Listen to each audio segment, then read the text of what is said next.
안녕하세요.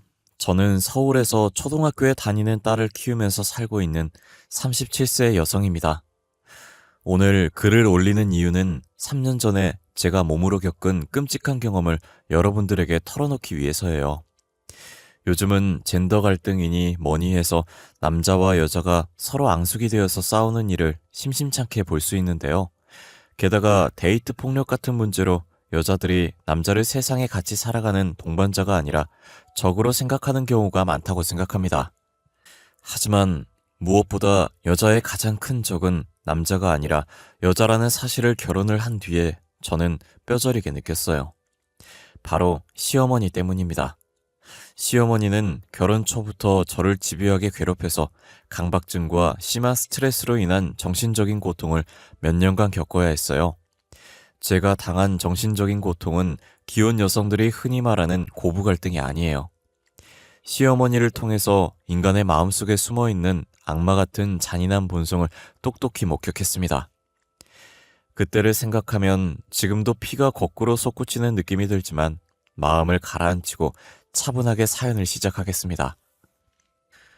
공무원인 아버지와 전업주부인 어머니를 둔 평범한 가정에서 자란 저는 대학을 졸업하고 들어간 직장에서 남편을 만나게 되었어요. 남편은 제 사수였고 다정하고 섬세한 성격의 그에게 저는 금방 호감을 느끼게 되었죠. 최지은 씨, 만나서 반가워요. 제가 한 달 동안 지연 씨에게 업무를 가르쳐줄 담당자예요. 우리 잘 지내봐요. 네, 직장 생활은 처음이라 너무 떨려요. 잘 부탁드립니다. 걱정하지 말아요. 누구나 초보인 시절은 있으니까요. 저만 믿어요.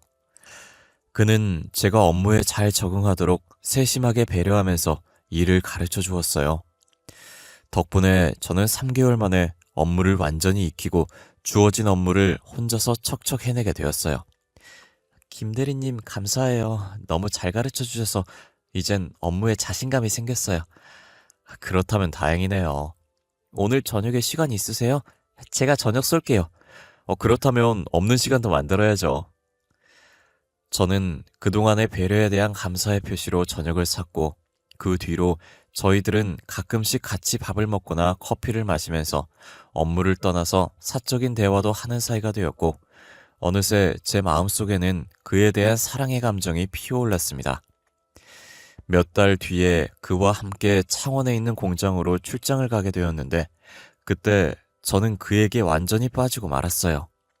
공장에 도착하자 50대 중반 정도로 보이는 작업반장이 저희들을 맞아주었어요. 그는 생산 현장에서 왕처럼 군림하고 있었고 누구나 그의 기분을 건드리지 않으려고 조심하는 게 눈에 보였어요.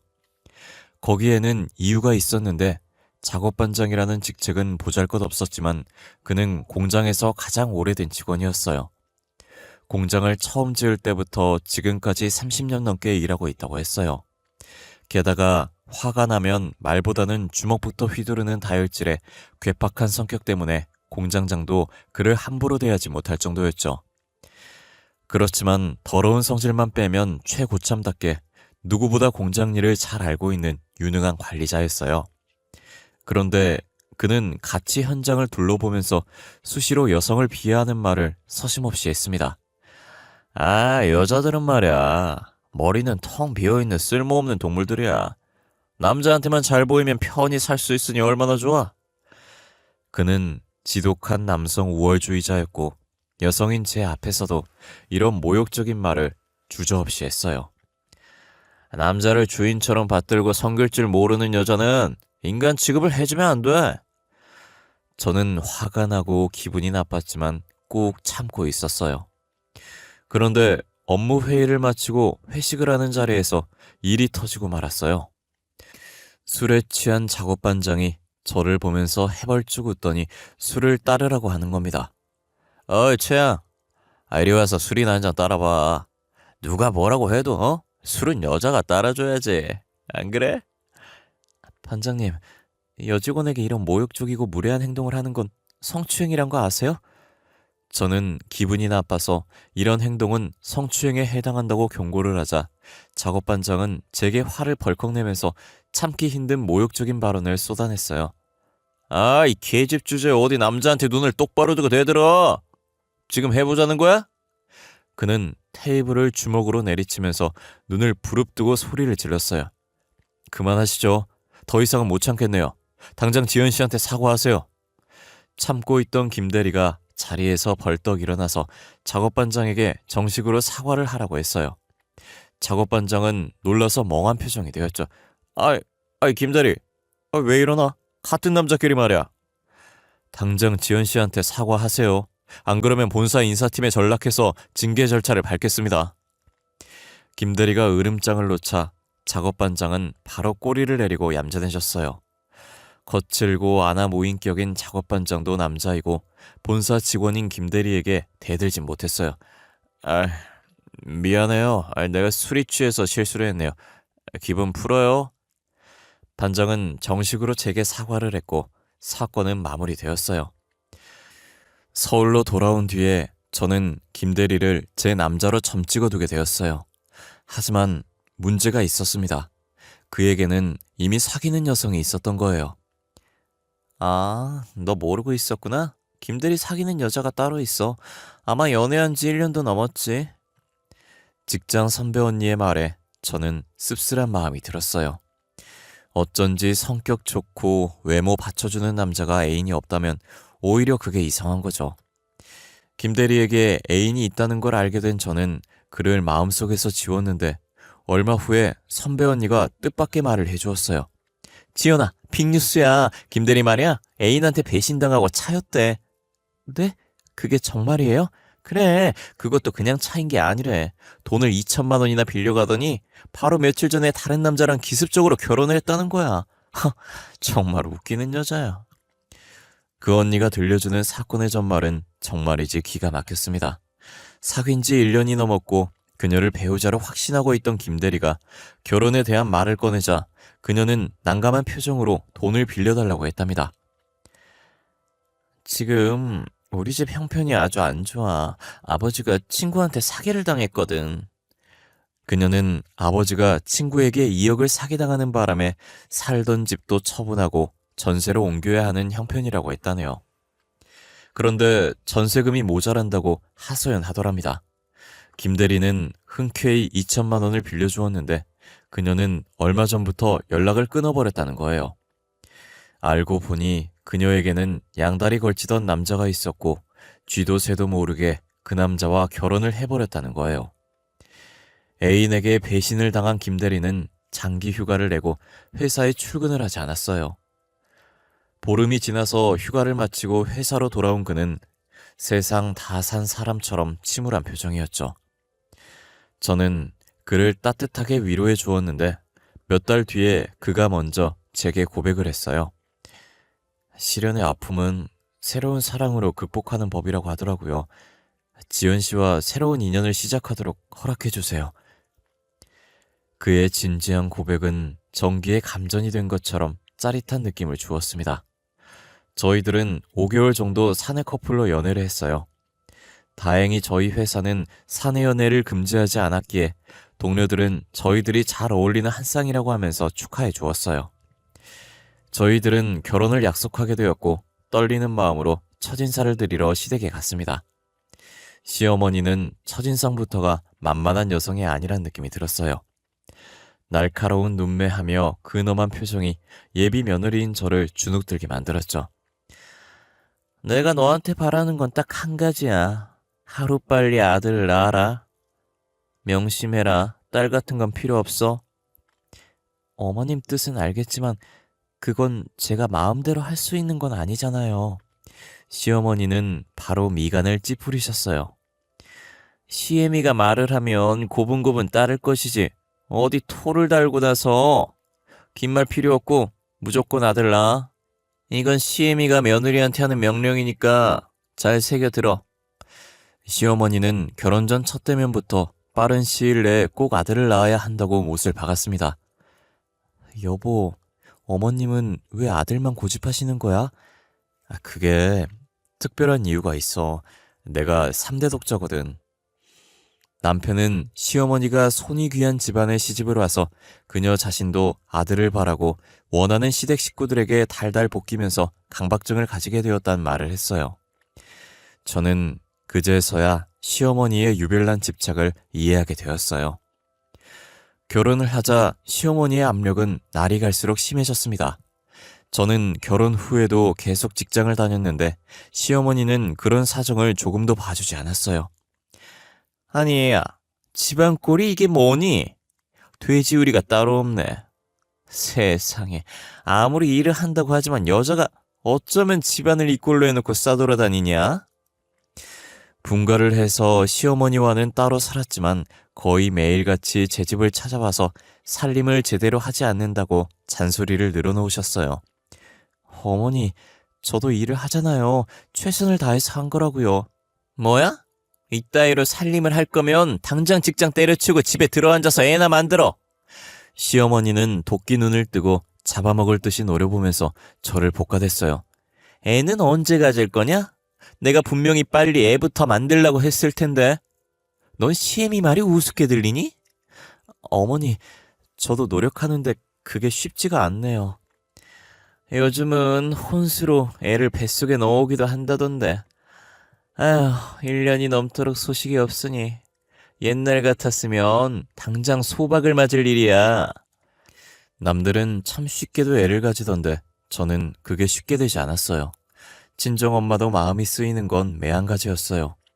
아들이 들어선다는 한약을 지우기도 했고 저를 데리고 용하다는 무당을 찾아가서 수백만 원을 주고 부적을 쓰기도 했어요. 하지만 그런 노력에도 불구하고 2년이 넘도록 소식이 없었어요. 그러니 시어머니와 마주칠 때마다 저는 바늘방석에 앉은 것 같은 느낌이 들었습니다. 병원에도 가서 불임 검사를 몇 번이나 받았지만 남편과 저 모두 정상이란 말을 들었어요. 모두 정신적인 문제인 것 같아요. 조급하게 생각하지 마시고 천천히 여유를 가지세요. 그러면 곧 좋은 소식이 있을 겁니다. 시어머니의 구박은 점점 더 심해졌어요. 말끝마다 애도 못 낳는 것이란 말을 달고 사는 시어머니가 야속하기만 했습니다.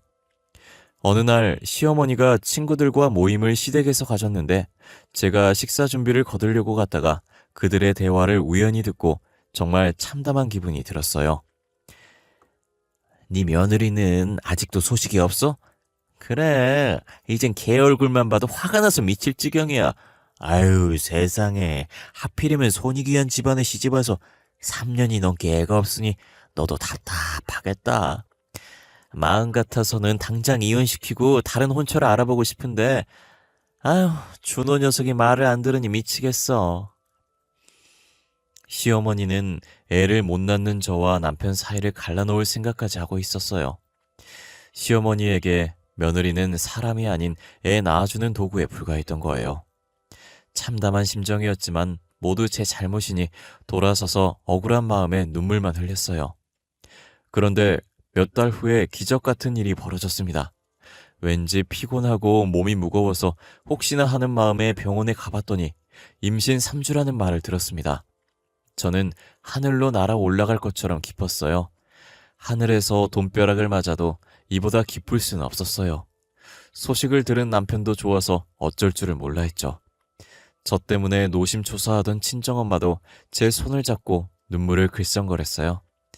아휴, 이제 됐다. 하늘이 우릴 도운 거야. 그런데 시어머니는 그렇게 바랬던 임신 소식을 듣고도 좋아하기는커녕 단호하게 말하셨어요. 꼭 아들을 낳아야 된다. 이제 홀몸이 아니니 당장 회사도 때려치우거라. 그리고 애를 낳을 때까지 내 집에 들어와서 살아.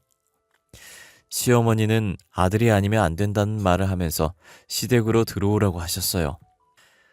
말로는 임신한 며느리를 곁에 두고 보살펴 주겠다고 했지만 시어머니와의 동거는 불편한 일이어서 저는 다른 핑계를 댔지만 시어머니는 고집을 꺾지 않으셨어요.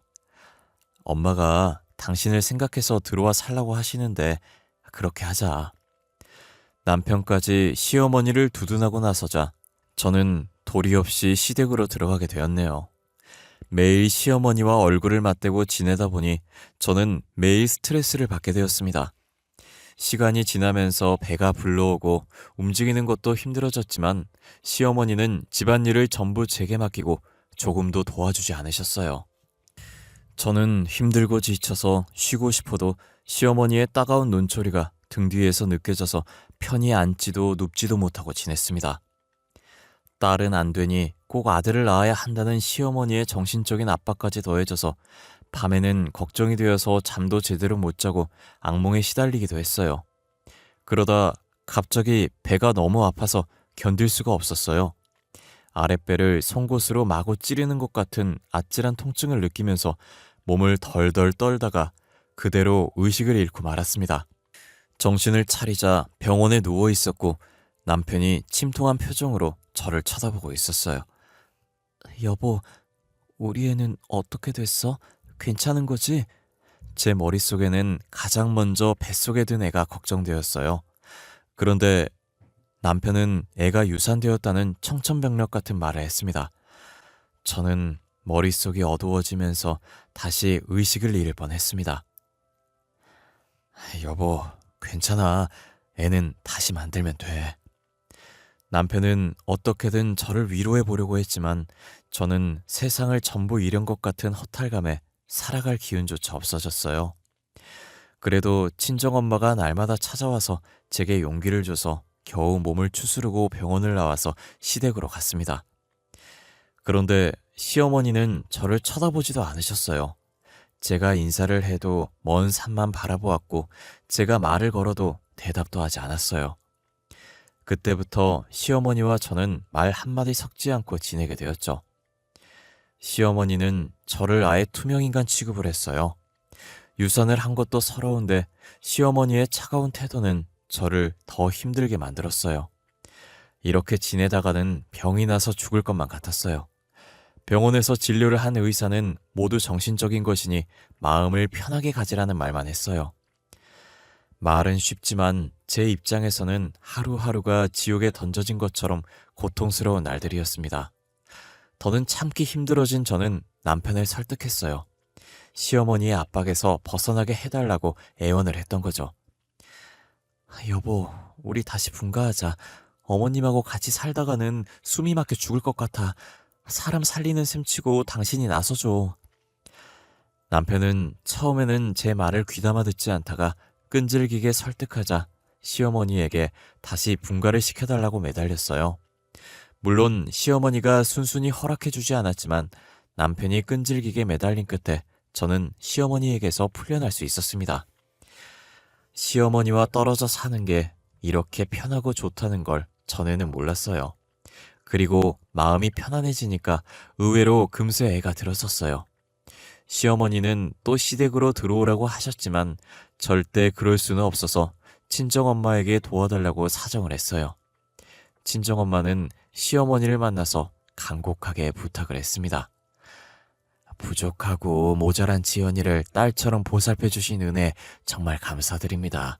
그런데 사돈도 시집살이 해보셔서 아시겠지만 며느리에게 시어머니는 여간 쉽지가 않아요. 그러니 애를 낳을 때까지만 제게 맡겨주세요. 부탁드립니다. 딸 가진 죄인이란 말처럼 엄마는 한없이 낮은 자세로 간청을 했고 시어머니는 마지못해 저의 친정행을 허락해 주셨어요. 애를 낳을 때까지 친정에서 엄마와 같이 지낸 그 시간이 제게는 가장 행복했던 것 같아요.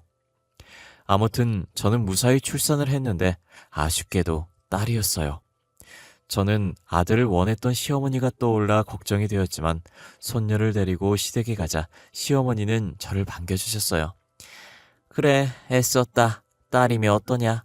아들은 다음에 낳으면 되지. 너무나 의외였어요. 저는 시어머니의 차가운 냉대를 각오하고 있었는데 시어머니는 손수 미역국까지 끓여주면서 저를 다독여 주셨어요. 저는 시어머니의 아들 타령에서 이제야 풀려났다고 생각했는데 그것은 무서운 음모의 시작에 불과했습니다.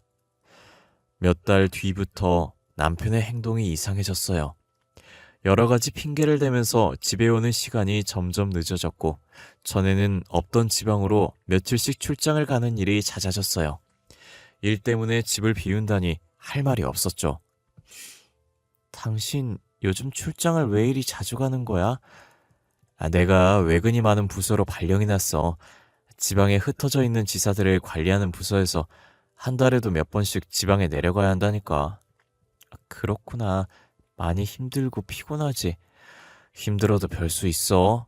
당신하고 우리 딸 해주 생각하면서 참아야지. 고마워, 여보. 사랑해. 출장 때문에 남편이 집에 들어오는 날에 손을 꼽을 정도였어요.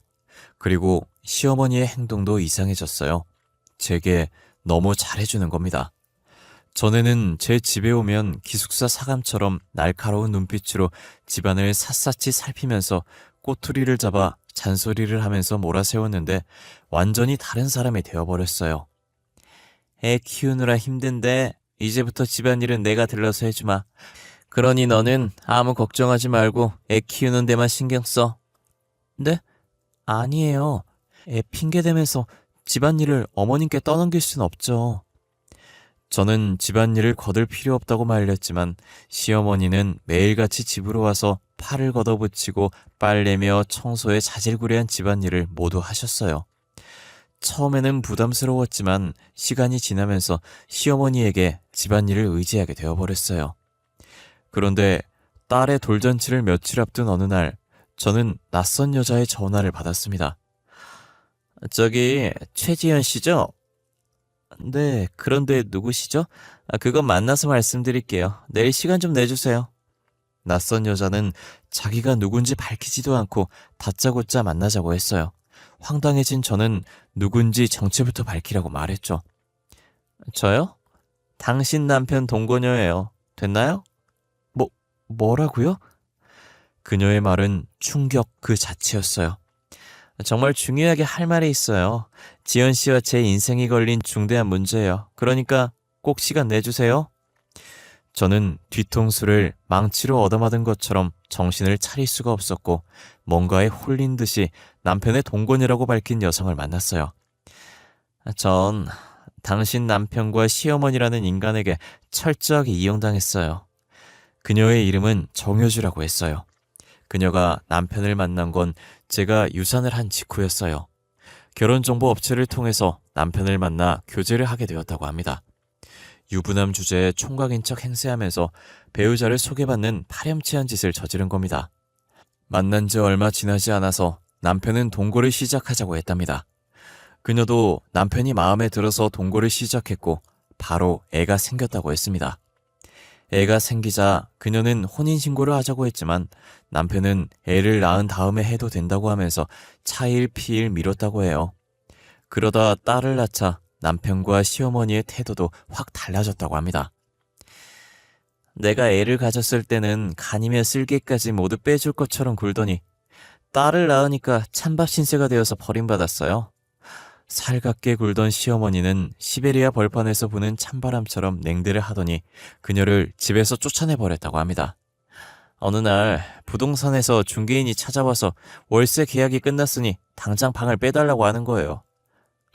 시어머니와 그 인간은 제 전화를 받지도 않았어요. 동거를 시작할 때 시어머니가 방을 구해주었다고 해요. 그녀는 전세로 들어간 줄 알았는데 월세로 1년만 계약을 했다고 하네요. 그러다 아들을 못 낳자 보증금을 빼버린 거죠. 그러니 젖먹이 애가 딸린 처지에 방을 비워줘야 하는 비참한 일을 겪었다고 했습니다. 나중에 그 인간이 유부남이란 걸 알았어요. 어떻게 이런 짓을 할 수가 있죠? 제정신인 인간이라면 절대 이런 더러운 짓을 할 수가 없어요. 처음에는 억울하고 분해도 그냥 포기하려고 했는데 시어머니라는 인간이 또 다른 짓을 꾸미고 있는 걸 알고 도저히 그것들을 용서할 수가 없어요. 그녀는 제게 마지막 결정타를 날렸습니다. 남편 말이에요. 집에 잘 안 들어오죠? 네, 지사를 관리하는 부서로 옮겨서 출장을 자주 가요.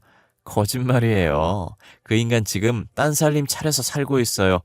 다른 동거녀가 낳은 아들도 있다고요. 전 머릿속이 어두워지고 아득해지는 느낌을 받았습니다. 시어머니가 잘해줬던 건 저를 안심시키고 남편이 다른 동거녀와 마음 놓고 딴 살림을 하도록 만들어주기 위해서였죠. 아무것도 몰랐던 저는 바보처럼 그 인간들의 장난질에 보기 좋게 놀아났던 겁니다. 제 생각에 모든 걸 꾸민 사람은 시어머니가 틀림없는 것 같았어요. 같은 여자이고 서러운 시집살이를 겪은 시어머니가 왜 이렇게 처참하고 모진 짓을 저와 그녀에게 저질렀는지 이해가 되지 않았고, 허탈해서 맥이 풀렸던 마음이 진정되자 가슴속에서 폭발 직전의 화산처럼 뜨거운 분노가 확 치밀어 올라왔어요. 내 인생을 마음대로 짓밟아버린 인간 쓰레기 같은 그것들에게 제가 받은 고통 전부 되돌려줄 거예요. 지현 씨, 우리 힘을 합쳐서 그 인간들 아작을 내버리자고요. 좋아요. 그동안 시어머니한테 당한 수모와 구박을 생각하면 피가 끓을 지경이에요. 어떻게 할 작정이에요? 우선 동거를 하고 있는 곳이 어딘지 알아내야 해요. 그녀는 여러 차례 시어머니를 찾아갔지만 문전박대만 당했고 남편은 연락을 끊어버렸다고 했죠. 남편이 출장을 핑계로 동거녀에게 갈 거예요. 그 인간을 몰래 따라가면 그것들이 어디 사는지 알 수 있을 거예요. 제 말에 그녀도 고개를 끄덕였어요. 며칠 후에 남편은 일주일간 지방으로 출장을 갈 거라고 했어요. 저는 딸을 친정에 맡기고 남편의 뒤를 밟았습니다. 남편이 간 곳은 경기도였어요. 그는 주택가의 빌라 안으로 들어갔어요. 일주일 동안은 동거녀와 같이 지낼 거란 생각을 한 저는 서울로 돌아와서 그녀에게 연락을 했습니다. 그리고 시어머니에게는 며칠 동안 친정에 다녀오겠다고 한 다음에 남편의 첫 번째 동거녀였던 그녀와 같이 경기도로 내려갔습니다. 우선 저희들은 빌라가 잘 보이는 근처의 여관을 잡고 감시를 시작했어요. 남편과 동거녀가 빌라에서 나왔습니다. 아무것도 모르고 서로 딱 붙어서 히히덕거리는 두 년놈을 보니 속이 뒤집어지는 것 같았어요. 세상 행복한 표정으로 집에 들어가려는 그들의 앞에 저희들이 나타났습니다. 남편은 대번에 얼굴이 흑빛으로 변했고 동거녀는 영문을 몰라 어리둥절한 표정을 지었어요. 여보, 나는 안 된다고 했는데 엄마가 시키는 대로만 하면 집을 내 명의로 해주겠다고 해서 어쩔 수 없었어. 용서해줘. 고작 집 때문에 이런 더러운 짓을 저질러? 저는 악에 받쳐서 소리를 질렀고 그 인간들을 앞세우고 집으로 들어갔습니다. 집안에는 시어머니가 동거녀의 아들을 안고 있었어요. 시어머니는 저희들을 보고도 태연한 표정이었어요. 아들도 못 낳는 것들이 어디 와서 함부로 행패를 부려? 당장 나가! 옆에 있던 동거녀도 맞장구를 쳤어요. 맞아요. 시어머니한테 고개 빳빳하게 쳐들고 대드는 저런 것들은 당장 쫓아내야 돼요. 뚜껑이 완전히 열려버린 저는 내연녀에게 달려들었고 동거녀는 시어머니에게 달려가서 머리채를 잡았습니다. 남편은 적당한 선에서 좋게 합의를 하자고 애원을 했지만 저희 둘은 남편과 시어머니를 상대로 위자료 소송을 해서 정신적인 피해에 대한 보상까지 포함해서 꽤나 많은 위자료를 받아냈어요. 그 바람에 남편은 알거지가 되어 쪽박을 차게 되었죠. 아들을 낳으려고 불륜을 저질렀다는 소문이 퍼지면서 남편은 얼굴을 들고 회사를 다닐 수 없게 되어 그만둬야 했다고 하네요. 저는 남편과 동거를 하면서 아들을 낳은 동거녀를 상대로도 상간녀 소송을 걸었습니다. 남편이 유부남이란 걸 알고 있었지만 아들만 낳아주면 한 재산 떼주겠다는 시어머니의 말에 넘어가서 동거를 했다고 울면서 매달렸어요. 앞으로 혼자 애 키우면서 살아야 하는 제 처지를 봐서라도 소송은 하지 말아주세요. 제발 부탁드려요. 마음 같아서는 끝까지 소송을 해서 위자료를 받아내고 싶었지만 저도 이제부터 혼자 딸을 키워야 하는 입장이라 그녀의 딱한 처지를 생각해서 소송을 취하했습니다. 제 주위에도 결혼 후에 고부 갈등으로 힘들어하는 친구들이 제법 있어요. 저는 그녀들이 늘어놓는 푸념 섞인 하소연을 들을 때면 제 시어머니에 대해 말해줍니다. 그러면 친구들은 한결같이 자기가 얼마나 편안하고 좋은 시어머니와 같이 살고 있는지 새삼 느끼게 된다고 해요. 아마 여러분들 중에도 기혼 여성분들이 계실 겁니다. 그리고 시댁과의 갈등을 겪고 있는 분들도 계시겠죠. 아무리 못된 시댁 식구들이라도 제 시어머니처럼 이기적이고 악독한 인간은 분명히 아닐 거라고 생각해요. 시댁과의 갈등이 생기면 피하지 말고 서로를 이해하면서 머리를 맞대면 분명히 해결책이 보일 거라고 믿어요. 여러분들의 앞날에 늘 행운이 함께하기를 기원하겠습니다. 감사합니다.